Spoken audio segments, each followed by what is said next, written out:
Olá, ouvintes e leitores, sejam bem-vindos de volta das férias à nossa leitura bíblica comentada.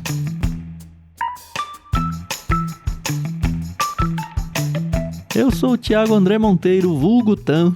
Estou aqui com a Carol Simão e com o Thiago Moreira para a gente retomar Levítico, dessa vez capítulo 24, agora sim na reta final mesmo, né? Depois de uma pausa aí gostosa. A gente tá gravando isso antes das férias, então eu espero que tenha sido gostosa.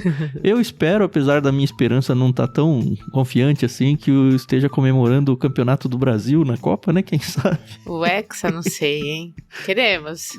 É, né? Eu apostaria que não. Vamos ver quem que vai estar certo. Mas bom dia pra vocês. Como é que vocês foram de férias? Carol, Thiago, tá tudo bem aí? Oi, pessoal, tudo bem? Aqui é a Carol Simão. Eu espero de verdade que eu tenha descansado. E que, se tudo der certo, a gente também tá comemorando aqui o Hexa, né? Quem sabe, né? Não sei. Eu estou confiante, mas sabe aquela confiança... pode ser... E tá tudo bem se não for. Desconfiada, né? É, exatamente. Aquela confiança desconfiada. Mas estou... Apesar de aqui no vídeo não estar, estou de verde e amarelo, minha casa está decorada e estamos fazendo a nossa parte, entendeu? Como torcedor. Bom, a gente pode inclusive ter um cenário onde o Brasil nem classificou para as fases de mata-mata, né? A gente vai ter o jogo... Aí já é demais. Não sei, vai ter o Haiti hoje à noite, dia da nossa gravação. Vamos ver como é que foi esse jogo aí. Vamos ver se o Ancelotti colocou o Endrick em campo. Eu tô apostando que não, tá? Eu só quero fazer um comentário. Eu não sei quando o Tan vai editar esse áudio. Quando ele editar, muito possivelmente, ele já vai saber o resultado. Então, talvez você pode até limar tudo isso. Vamos deixar só pra gente passar vergonha junto. Tá certo. Olá, pessoal. Você não falou oi, verdade. Nem falei oi ainda, tudo bem? Essas férias passaram tão rápido que parece que faz 2 dias que a gente gravou Levítico 23, né? Pois é. Então, voltando agora para Levítico 24, nessa reta final aí do livro, como a gente tem falado. E hoje vai ser um capítulo um pouco diferente, né? Porque no meio de todas essas leis e informações que a gente tá tendo, tem um caso, né? Uma história que acontece aqui que vira uma lei, inclusive, né? Pois é, esquisito isso em Levítico, né? Sim, porque tem uma mistura de lei, né, e narrativa, que é comum, né, no Pentateuco, né? Você tem uma mistura ali de lei com narrativa. Mas eu já tinha meio que esquecido que a Bíblia conta histórias também, sabe? Acho que a última foi lá no capítulo 10, né? Nadab e Abiú. Pois é. Passou um bom tempo, É né? verdade. Mais tempo. A gente tava precisando dela aí. Bom, mas a gente tem que lembrar vocês e agradecer à editora Mundo Cristão pelo empréstimo da NVT e também do empréstimo do álbum Inspiração em 3 Tons da Maria Lídia. Não deixando de mencionar que vocês têm o link do álbum na descrição do programa para vocês poderem ouvir aí nos seus momentos de lazer. O episódio de hoje a gente vai dividir em 2 blocos. O primeiro vai ser do verso 1 até o 9 e o segundo do 10 até o 23. O primeiro a gente segue naquela questão de regras e tudo mais, e o segundo é aquela historinha que o Thiago mencionou. Como a gente terminou o primeiro semestre comigo fazendo 2 leituras, aquele episódio, se vocês se lembram, foram 4 blocos. No bloco de hoje vão se revezar a Carol e o Thiago na leitura desses 2 trechos aí.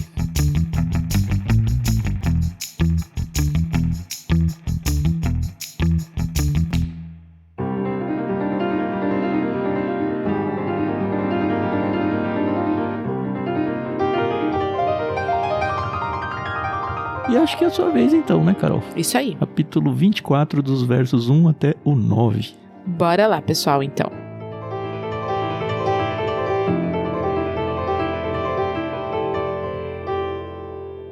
O Senhor disse a Moisés: ordene aos israelitas que tragam óleo puro de azeitonas prensadas para a iluminação do candelabro, a fim de manter as lâmpadas sempre acesas. É o candelabro que fica na tenda do encontro, em frente à cortina interna que protege a arca da aliança. Arão manterá as lâmpadas acesas na presença do Senhor a noite toda. Essa é uma lei permanente para vocês e deve ser cumprida de geração em geração. Arão e os sacerdotes manterão sempre em ordem, na presença do Senhor, as lâmpadas do candelabro de ouro puro. Asse 12 pães de farinha da melhor qualidade usando 4 litros de farinha para cada pão. Coloque os pães diante do Senhor sobre a mesa de ouro puro e arrume-os em 2 fileiras com 6 pães em cada fileira. Coloque um pouco de incenso sobre cada fileira como oferta memorial, uma oferta especial apresentada ao Senhor. A cada sábado, coloque regularmente diante do Senhor esses pães como oferta da parte dos israelitas. É uma expressão contínua da aliança sem fim. Os pães pertencerão a Arão e seus descendentes, que os comerão num lugar sagrado, pois são santíssimos. Os sacerdotes terão direito permanente a essa porção das ofertas especiais apresentadas ao Senhor.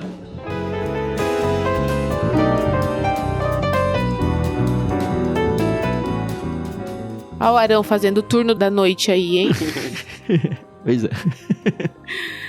Sabe que quando eu li isso daqui a primeira vez, eu fiquei pensando que as luzes elas tinham que ficar o tempo todo acesa, 24 horas. No verso 2 a gente tem: ordene aos israelitas que tragam óleo puro de azeitonas prensadas para a iluminação do candelabro, a fim de manter as lâmpadas sempre acesas. Só que aí eu vi na NVI, por exemplo, a tradução desse sempre como continuamente.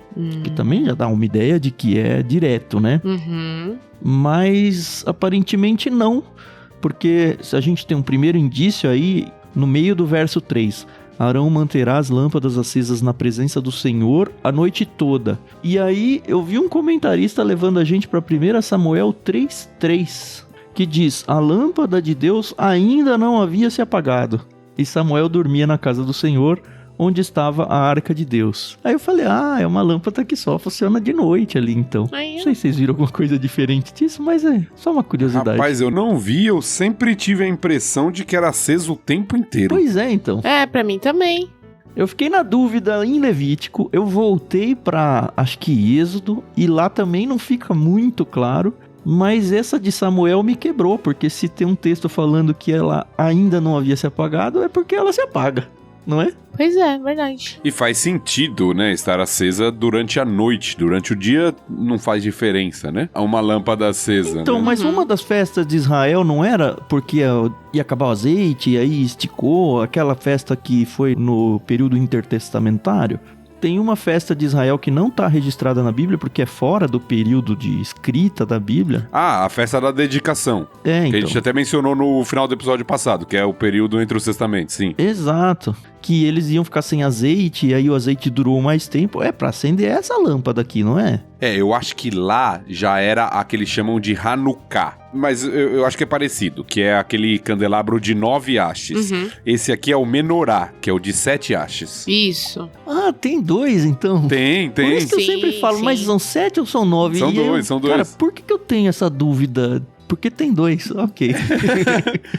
Esse aqui que a gente tem na Bíblia é a Menorá, Isso. né? De 7 hastes, que é o que tá ali no tabernáculo, posteriormente no templo.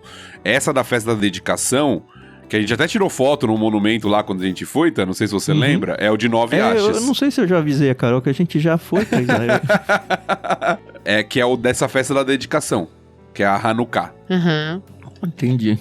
Bom, aparentemente, por indícios bíblicos, era só 12 horas, sei lá, enquanto tava escuro.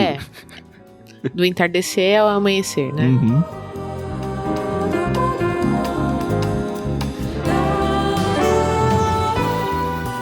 Outra coisa que eu fiquei pensando nesses pães aqui, beleza, asse 12 pães de farinhas a melhor, usando 4 litros de farinha para cada pão. Eu falei, cara, quanta farinha? Eu não costumo fazer pão em casa, mas é muita farinha para cada pão.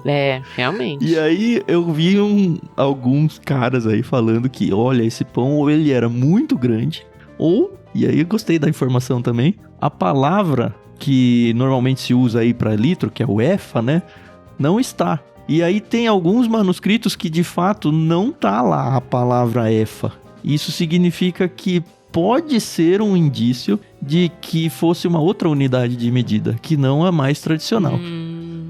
Eu fui até no aquele Bible Hub pra ver o hebraico mesmo, né? E aí tá entre colchetes essa parte do efa. Quer dizer que alguns manuscritos têm e outros não. Também não muda nada pra nossa vida de hoje. Mas, enfim, é isso. E aí cada pão representava uma tribo, né? Isso, exatamente. Tá explicado o tamanho do pão, entendeu? E simbolizando até a questão do sustento divino do povo, né? contínuo, um pão que durava uma semana e pelo jeito não embolorava. Eu não consegui a informação se ele tinha ou não fermento.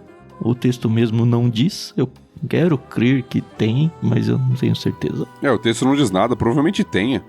Né? A questão do pão sem fermento era a questão que a gente viu lá daquela festa, especificamente que lembrava da Páscoa, né? Sim. Esse pão depois é aquele que é colocado dentro da Arca da Aliança? Tem pão dentro da Arca da Aliança? Tem o maná lá, né? É maná. É o maná. Mas esse é o pão que o Davi pegou lá quando eles e os homens deles fugiram do Saul. Isso é lá em 1 Samuel 21. É o mesmo pão. Exato. Era um pão que só os sacerdotes poderiam comer, pela regra aqui, pela norma, mas que Davi pôde comer naquele contexto onde ele e o seu exército ali, né, seu pequeno exército em fuga, estavam precisando de comida, né? Que aí sempre entra naquela questão que a gente vai ver no Novo Testamento, inclusive o debate de Jesus com os líderes religiosos, quando cita esse exemplo, é de entender a função da lei, né? O sábado foi feito por causa do homem, não o homem por causa do sábado. Por causa do sábado, né? Então esse pão não pode comer. Mas e se a pessoa estiver morrendo de fome? Né? A pessoa não pode fazer um trabalho no sábado, mas e se o cara precisa de uma ajuda ali no sábado para não morrer? Né? Às vezes a lei ultrapassava o sentido, né? O propósito dela, né? Passava do razoável, superinterpretação, né? Na superinterpretação dos líderes religiosos. Né?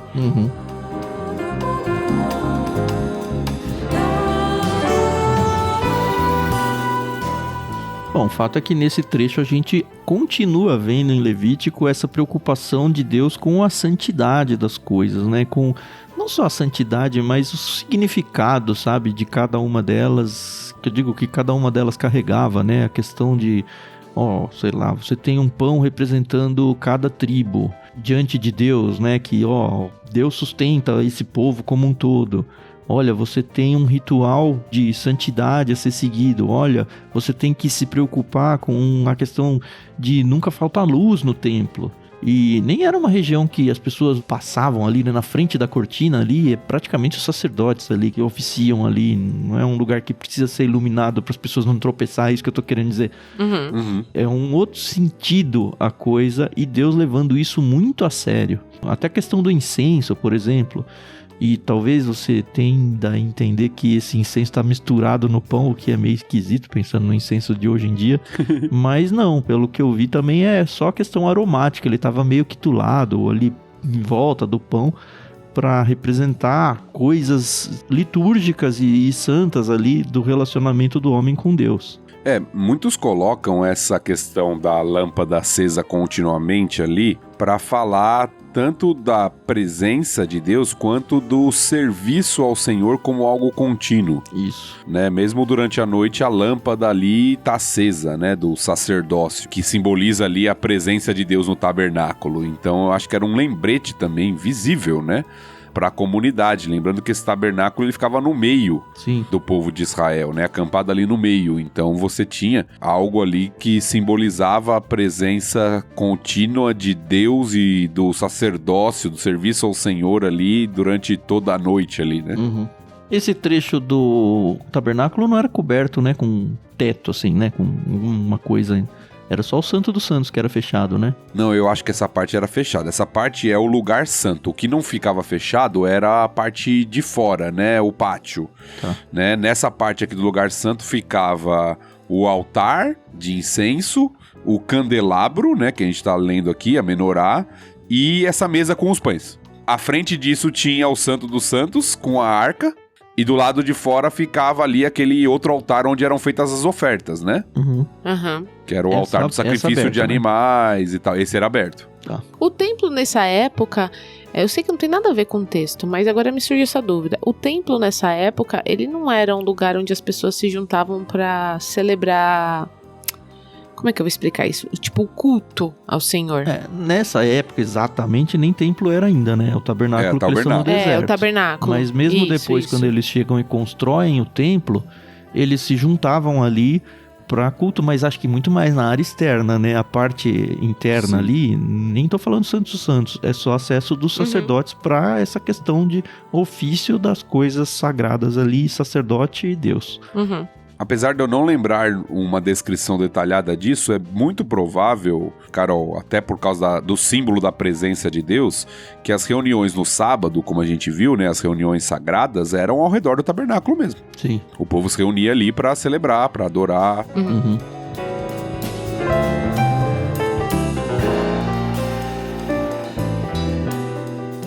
E essa questão da constância é muito interessante, né? No 8 diz: a cada sábado coloque regularmente diante do Senhor esse pão como oferta da parte dos israelitas. A gente já falou um pouco sobre isso. É uma expressão contínua da aliança sem fim.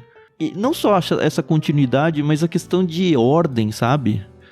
Não ser algo mais desleixado. Cara, com Deus a gente não leva as coisas na flauta, sabe? A gente tem regras, a gente tem rituais. E por mais que esses rituais não tenham sobrevivido para os nossos dias, eu acho que esse espírito de, olha, a gente precisa ter um relacionamento sadio, um relacionamento constante, contínuo e sério no sentido de, com Deus, a gente faz as coisas direitinho, sabe? Acho que pelo menos desse trecho, é uma das aplicações que para mim faz mais sentido. Uhum. Sim, sem dúvida. E é interessante também a gente ver que isso aqui também é, de alguma forma, uma recapitulação, mesmo que se tenha algumas informações novas aqui, de algo que a gente já viu lá no Êxodo. Sim. Lembra que em Êxodo, todos esses elementos do tabernáculo já foram descritos, né, como que deveria fazer, como que deveria montar o tabernáculo, a questão do altar do incenso, a questão da menorá, né, do candelabro. Então aqui é quase que uma aplicação daquilo que foi ordenado na lei em Êxodo, quando dá as instruções para montar o tabernáculo. Aqui, aparentemente, o tabernáculo já está pronto, já está montado, já está tendo o sacerdócio, já está instituído, e então agora é a aplicação daquilo que eles receberam como lei lá no Êxodo, né? Sim.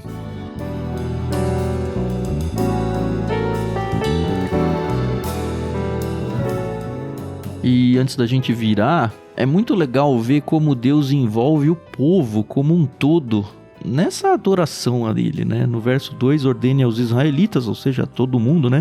Que tragam óleo puro de azeitonas prensadas para a iluminação do candelabro. Primeiro que tem que ser um óleo, o melhor, assim, né? Um óleo puro. Exato. Segundo, que não é, assim, responsabilidade dos levitas ou dos sacerdotes a manutenção desse óleo, sabe? A entrega, conseguir de alguma forma esse óleo. Não, envolve todo mundo a adoração. Ela vai ser feita ali, o ritual, pelo sacerdote, o que eu digo das lâmpadas e tudo mais. Só que o que está usando como combustível para isso vem de todos. Então todos participam. É um princípio legal pra gente trazer pra hoje em dia também. Porque às vezes você tá na sua igreja local lá e vocês, acho que mais do que eu, enxergam isso, o Thiago por ser pastor, a Carol por ser filha de pastor, o quanto às vezes sobrecarrega alguns poucos dentro de uma igreja local a questão do serviço mesmo, sabe? E enquanto os outros vão lá só pra ir no culto e nunca se envolvem com nada. Não, faz parte da adoração, não é, olha, a gente precisa de vocês. Não, Deus quer que você participe dessa adoração, todo mundo. E se você não fizer, imagina que se fosse, sei lá, 1 ou 2 famílias responsáveis por manter um óleo puro, que acredito que por ser o melhor era talvez mais escasso em relação a todo o resto, e fosse responsabilidade só de poucas pessoas, sabe? Seria muito oneroso e cansativo, pesado até para poucas pessoas, mas não, todo mundo tem envolvido. É interessante porque no Novo Testamento, né, nós temos a ideia de que agora todo cristão é um sacerdote, né? Sim. É um reino de sacerdotes, né, como 1 Pedro diz, ou sacerdócio real. Então nós temos essa ideia dentro do cristianismo, né, do protestantismo, do sacerdócio universal dos santos. Né, que todo crente agora ele é um sacerdote, ele não precisa de um intermediário. E isso envolve o serviço, por isso que Deus dá dons. Né? A partir do momento que você é um salvo em Cristo Jesus, você recebe pelo menos um dom espiritual para poder servir no meio do povo de Deus. Então essa ideia de um cristianismo meio que passivo, como se você estivesse indo para um teatro ou um cinema, né? Eu vou lá, sento e assisto e depois avalio aquilo que está sendo feito, não é a visão bíblica sobre o que é o culto e o que é a igreja. Nós estamos prestando culto, é algo ativo. E além do prestar culto no domingo, você deve servir de acordo com os dons e talentos que Deus te deu. Nem todo mundo talvez vai ter cargo na igreja, né? Que é uma outra questão. Mas todo mundo tem função dentro do corpo de Cristo. Às vezes é uma função mais visível, às vezes é uma função mais invisível, às vezes é uma função mais pública, às vezes é mais nos relacionamentos interpessoais, mas todo mundo é chamado para servir. Todo mundo é um sacerdote nesse sentido, né? E você nem precisa ter um cargo, né? Porque eu também sei que tem gente que busca ter um cargo e fala, mas eu não faço nada porque ninguém me dá um cargo. Cara, não. Isso é uma coisa tão boba, né?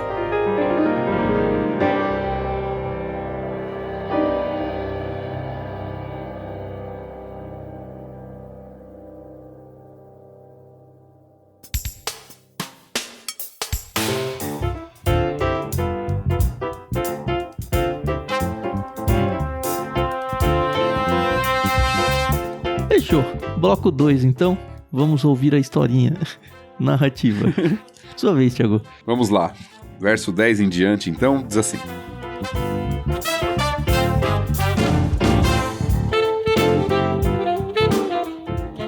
Certo dia, um homem, filho de uma israelita e de um egípcio, saiu de sua tenda e se envolveu numa briga com um dos israelitas.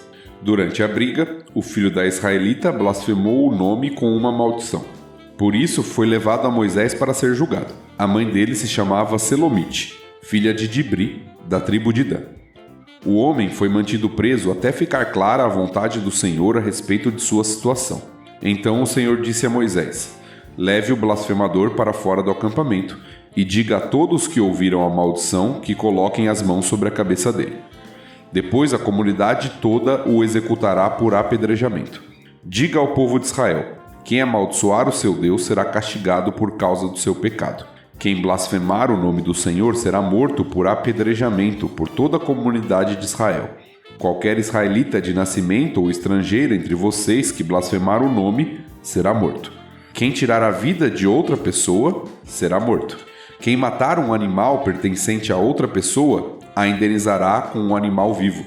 Quem ferir outra pessoa será tratado de acordo com o ferimento que causou. Fratura por fratura, olho por olho, dente por dente. O dano que alguém fizer a outra pessoa será feito a ele. Quem matar um animal, indenizará seu dono totalmente. Mas quem matar uma pessoa será morto. A mesma lei se aplica tanto aos israelitas de nascimento como aos estrangeiros que vivem entre vocês. Eu sou o Senhor, seu Deus. Depois que Moisés transmitiu todas essas instruções aos israelitas, eles levaram o blasfemador para fora do acampamento e o executaram por apedrejamento. Os israelitas fizeram exatamente conforme o Senhor havia ordenado a Moisés.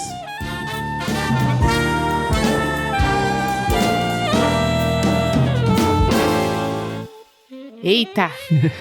Que tenso, né? Eu só penso um negócio, ainda bem que a gente não vive mais no olho por olho, dente por dente. Porque senão, chamar um vivo. Eu tô pensando no do morto aqui, pro ETA, muito mais. É, também, né? Então, olha, eu não tenho certeza disso, viu, Carol? Eu acho que nessa questão do olho por olho, dente por dente, tá? Eu acho que às vezes a gente lê um pouco equivocado essa lei, né? Chamada lei de Talião, que a gente vai ver no texto aqui, né? Sim. Porque a lei, o que essa lei tinha como ideia, né? De que a punição do crime deveria ter relevância com o crime que foi feito. Um peso semelhante, vamos colocar assim, ao crime que foi feito. Aqui ele não tá falando de relacionamento pessoal, tá? Jesus vai deixar isso muito claro lá no Novo Testamento, quando ele vai, inclusive, reinterpretar lá, né? Ouvi isso que foi dito, olho por olho, dente por dente, eu porém vos digo, dê a outra face, né? Jesus vai falar a respeito disso. Eu acho que nos nossos relacionamentos, a gente tem que sempre perdoar, dar a outra face, caminhar a outra milha. Mas eu acho que na sociedade a gente vive hoje um problema muito forte porque o crime compensa. Então, quando não tem punição do crime e punição relevante, o crime é incentivado. E eu acho que essa lei aqui, como povo, existia justamente para isso, para inibir o crime. Então, se você matar alguém, a sua punição vai ser a morte. É. Isso inibe que aquilo se instale dentro de uma sociedade. Uhum. Eu não tô defendendo pena de morte, não é isso, tá bom? Até porque isso não tem como se aplicar no nosso país, eu acho que é só uma discussão imaginária, né? A gente vive dentro de uma sociedade que não é a sociedade israelita. Mas hoje a gente vive um problema porque pessoas cometem crimes e não são punidas, e a gente vive um problema social muito grande por causa disso. Pois é. E ó, eu só quero dar um exemplo aqui muito simples. Quem tem filho que tá juntando figurinha pra Copa, o pessoal anda assaltando os rótulos de garrafa de refrigerante pra pegar as figurinhas. Pois é, e não acontece nada. Sim. E não acontece nada. Mas já revela a doença que tá a nossa sociedade hoje em dia. Exatamente. Onde a gente reclama dos nossos governantes que roubam, que isso, que aquilo, mas quando a gente tem a oportunidade, a gente rouba a figurinha da Copa. Exatamente. Eu li sobre essa questão, a gente tá meio que invertendo, né? Mas imagino que depois a gente vai falar sobre o caso do homem morto aí. Sim. Mas já que a gente foi pra esse lado aí, primeiro que quando eu lia isso, eu sempre pensava que, de fato, essa lei foi meio que mudada, no Novo Testamento, ou ressignificada com Jesus Cristo. Uhum. Mas aparentemente não. Tem um autor que eu li aqui que ele diz, abre aspas pra ele aqui, não se exigia realmente um olho ou um dente, e não há evidência de jamais ter sido aplicada semelhante penalidade. Lei semelhante de retaliação acha-se no Código de Hammurabi, como o Tiago falou, e ela, semelhantemente, parece não ter sido aplicada literalmente. Ou seja, mesmo naquela época do Antigo Testamento, era meio que mais um princípio do que uma lei do tipo, vem aqui agora, deixa eu trazer alguém que vai arrancar o seu olho, aqui, deixa eu ver alguém. E eu pensava que era assim, tá? Realmente eu pensava. Também.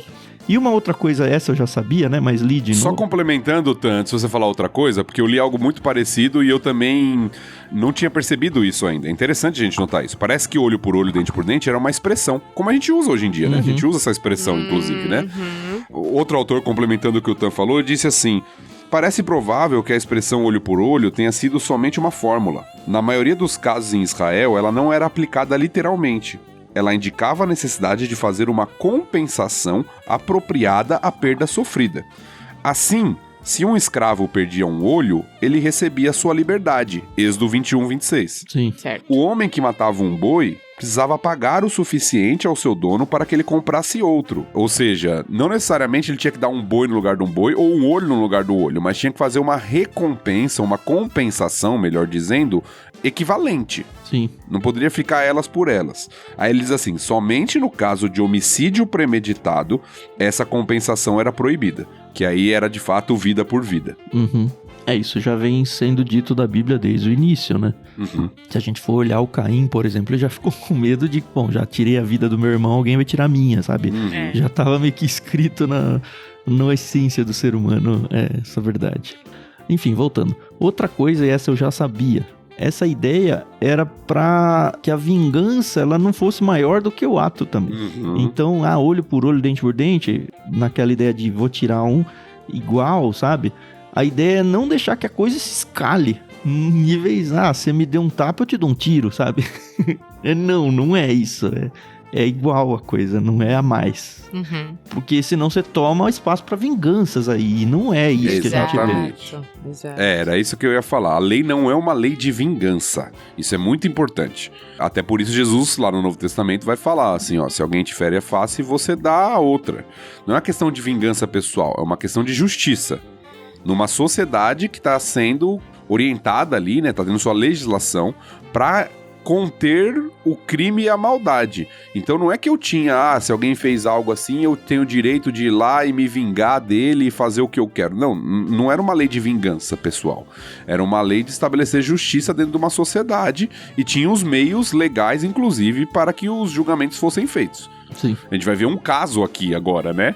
De que quando aconteceu algo, o pessoal foi ver como que resolvia essa questão. Consultar o Senhor, qual que seria a pena adequada, quem faria isso. Uhum. Então não é um negócio de, alguém fez comigo, eu posso fazer o que eu quiser, revidar do jeito que eu quero. Não, era uma questão legal e não vingança pessoal. Sim. E aí quando a gente fala da lei de Talião, talvez muita gente pense, Talião era alguém do passado. Cara, Talião não é uma pessoa. Tá? Isso aí vem do latim lex talionis. E aí, talionis vem do talis, que significa igual. Então é uma lei de equivalências. É só isso, tá? Então não põe o crédito no Talião, não, que ele não tem nada a ver com isso.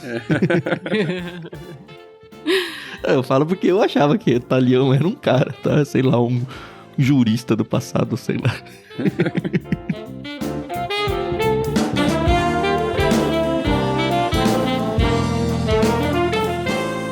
Mas e a história? Então a gente tem que falar da história. Primeiro que eu já fui ler, eu falei, opa, é um mestiço aqui, não sei se é um termo correto falar, mas ele é de pai egípcio e de mãe israelita. Não sei se mudaria alguma coisa o fato da mãe ter sido israelita e não o pai.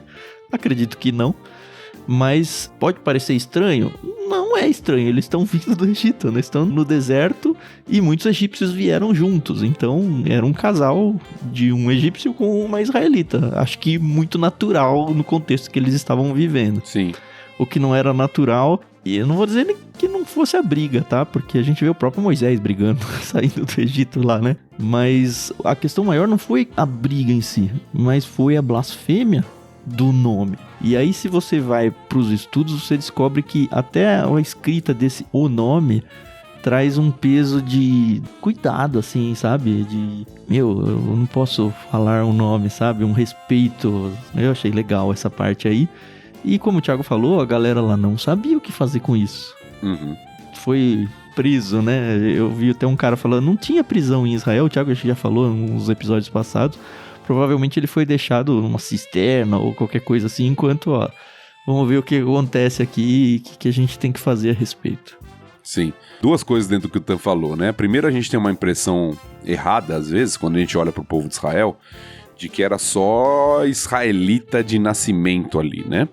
Deus condena no Antigo Testamento ali a relação conjugal com outros povos, mas era com povos que não haviam chegado até Israel, né? Vamos colocar assim. Era proibido você ter um relacionamento conjugal ali com um povo idólatra, com uma pessoa, uma mulher, um homem de um povo idólatra. Mas quando a pessoa se convertia, vamos colocar assim, ao Deus de Israel, ela começava a ser considerada israelita. Então você vai ter o exemplo de Raabe, de Ruth e de outras pessoas, como egípcios que saíram confiando no Deus de Israel, né, fugindo do próprio faraó, por confiarem no Deus de Israel e agora se tornaram prosélitos, né, israelitas. Então eles são considerados dentro do povo. Sim. E é interessante que o próprio texto vai falar que essa lei aqui, que vai ser criada com base nesse caso, serve tanto para o estrangeiro quanto para o israelita nativo. Ou seja, para todo que estiver vivendo lá dentro, ele é considerado sob a mesma lei. Provavelmente por causa da questão do egípcio que é citado aqui, né? Que esse filho aqui desse egípcio que entrou nesse problema. Sobre a questão do nome que o Tan mencionou, é bem interessante, né? Aqui literalmente é isso, né? Eles falavam Hashem, que é literalmente o nome em hebraico, né? E provavelmente isso se dá por causa dos 10 mandamentos na interpretação judaica de não tomar o nome de Deus em vão. A gente já falou sobre isso. Eles tinham alguns substitutos, em vez de falar o nome, né, que a gente chama hoje de Yahvé, o tetragrama, né? Eles falavam o Adonai, Senhor, ou Hashem, o nome, que é a expressão que é usada aqui. É interessante que lá no Novo Testamento você vai ver a mesma expressão, não em hebraico, mas agora em grego, em alguns contextos, para falar por causa do nome é que eles fazem isso, né? Então os cristãos continuaram usando isso também, né? No contexto já do Novo Testamento, falando assim, eles saem, eles falam em nome, ou por causa do nome.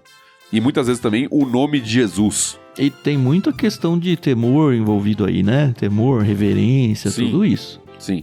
Eu creio que é uma super interpretação, mas o fundo era por temor, reverência e obediência. Eu acho que fica pra gente a lição de tomar o cuidado de não chamar Jesus de meu chapa, sabe? Porque às vezes a gente extrapola um pouco, eu acho. Nessa questão de, somos irmãos, sabe? E meio que... Nossa, eu? Não, eu acho que... Eu até entendo o ponto das pessoas que falam que essa reverência exacerbada traz um certo mal, no sentido de eu me afastar do relacionamento com Deus. Só que a irreverência, né? Já que a gente falou reverência, também traz um pecado, eu acho até, sabe? Pelo menos um problema grande que eu prefiro pecar pela reverência do que pela irreverência. Pelo excesso do que pela fala. Eu acho que a gente tem um bom exemplo, que foi Abraão. A gente conversou com isso quando a gente gravou lá Gênesis. Abraão tinha um super relacionamento com Deus e mesmo assim ele tinha muito cuidado quando ele conversava com Deus, porque ele tinha essa ciência de que Deus é Deus, né? Sim. Os próprios discípulos de Jesus, né? Jesus fala pra eles, olha, já não chamo vocês de amigos agora, né? Mas mesmo assim você vê que o tempo inteiro eles estão chamando Jesus de Senhor, né? Senhor, Sim.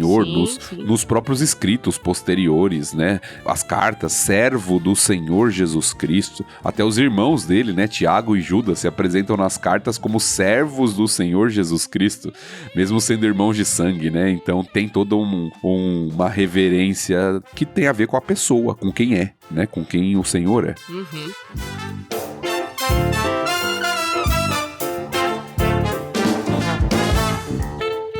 Vocês acharam curioso o fato de que foi dito de que tribo ele é, de Dan, foi dito o nome do vô, o Dibri, o nome da mãe, Selomite, mas não foi dito o nome do cara que fez. Não achei ninguém falando sobre isso, mas achei muito curioso. Eu ouvi alguém citando brevemente sobre isso, eu não sei se é isso, tá bom? Não sei, eu só ouvi alguém citando, eu nem trouxe porque eu não sei se eu concordo. Mas que era até uma forma da pessoa não ser lembrada. Faz sentido, eu chutaria por aí também, viu? Né, no sentido de que pelo que ela fez de mal, né? É quando acontece algo, hoje a televisão tem feito isso, né, nos esportes. Alguém invade o estádio, aí eles não filmam. Pra não dar ibope ali, né? Pra não incentivar, e pra não incentivar, né? Pra não deixar a pessoa famosa, porque a pessoa quer fama ali, né? Então você não vai lá, ela é presa e ninguém mostra, né?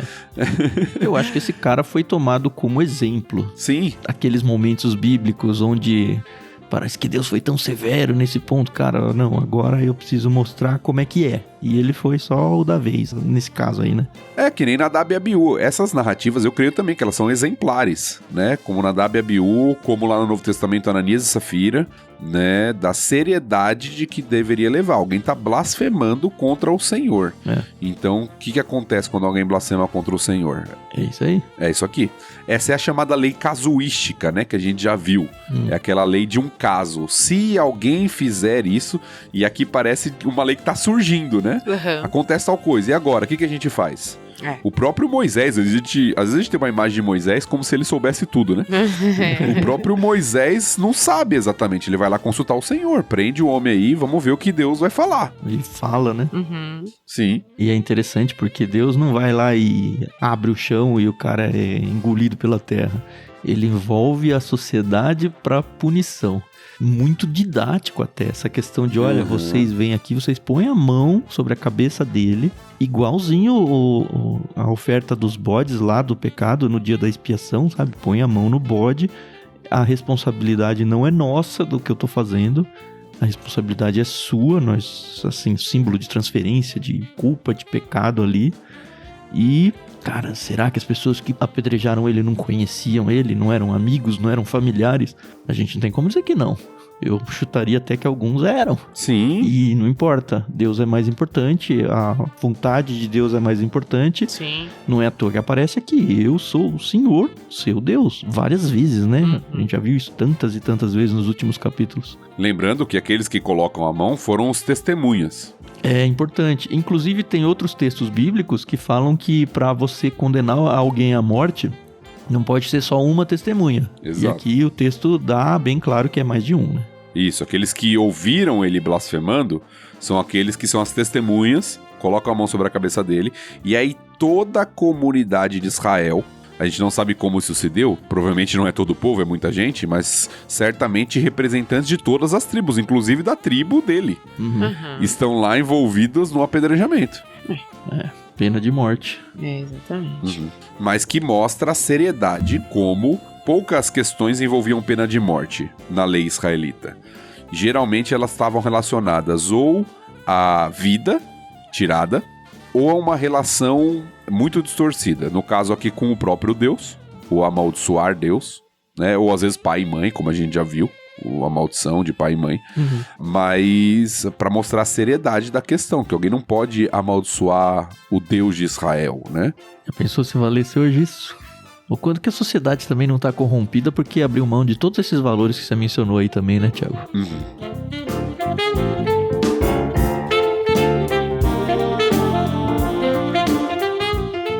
E aqui a gente tem só uma questão estética, né? Vamos colocar assim do texto.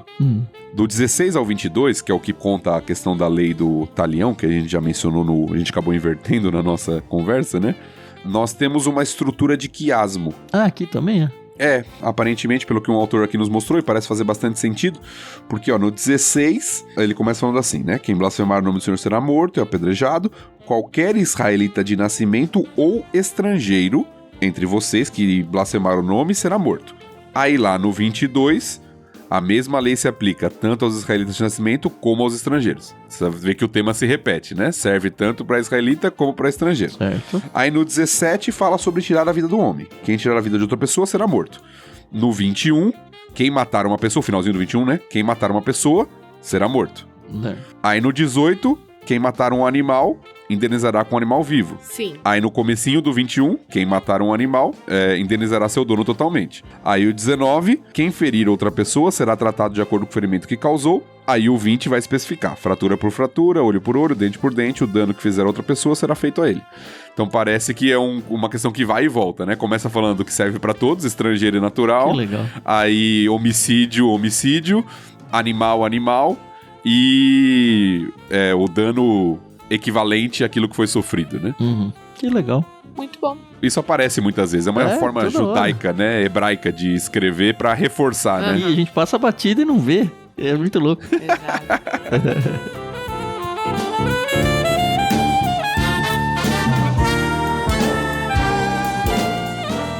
Só um destaque pra gente fechar. O último versículo mostra que aquilo não foi só uma lei que ficou abstrata, mas que os israelitas fizeram exatamente conforme o Senhor havia ordenado a Moisés. Mas como é que não vai fazer, né, Thiago? Então, mas é pra mostrar que não foi algo apenas que ficou na teoria, né? Foi realmente feito ali diante da seriedade da questão. É verdade.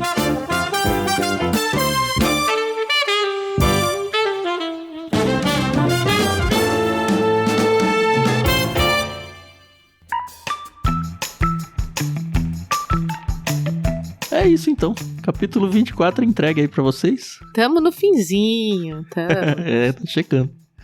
Capítulo que vem, o 25, a gente vai falar sobre o ano sabático e o ano do jubileu. E mais algumas coisinhas aí. Um capítulo mais longo, hein? Oxi, dei vários page downs aqui. Isso, 55 versículos, eu acho. Fiquei com medo agora. Fiquei pensando se a gente não vai ter um ano sabático. Será que a gente deveria pensar sobre isso? O que vocês acham aí, senhores ouvintes? Já fez 7 anos que a gente começou esse projeto? Tá quase. Perto já, hein? Tá quase, tá quase. Se bem que a gente para 2 vezes por ano, né? Se a gente for contar, 3, 4 meses, depende do ano, aí a gente fica sem gravar. Mas é bom que vocês ficam com saudade da gente também, não cansa. Eu canso muito da minha voz, cara. É porque eu tô sempre ou gravando ou editando a mim mesmo, que demora muito mais do que gravar. Eu não sei de verdade como é que vocês suportam a gente tanto tempo, mas que bom que estão por aí ainda. Oh, Deus.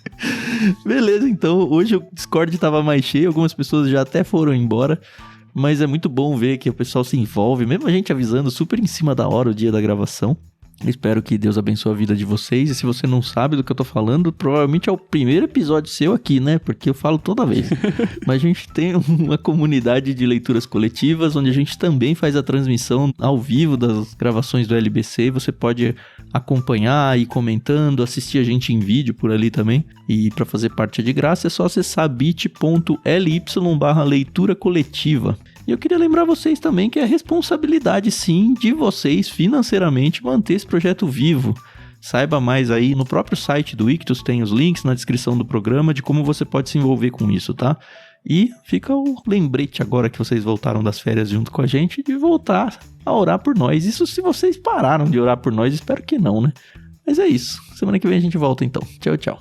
É isso aí, pessoal. Muito obrigada pela paciência e audiência de vocês. Vocês são incríveis. A gente se ouve no próximo episódio. Até mais. Valeu, pessoal. Muito bom conversar mais um pouquinho da Bíblia com vocês. Voltamos semana que vem, capítulo 25. Deus abençoe a todos.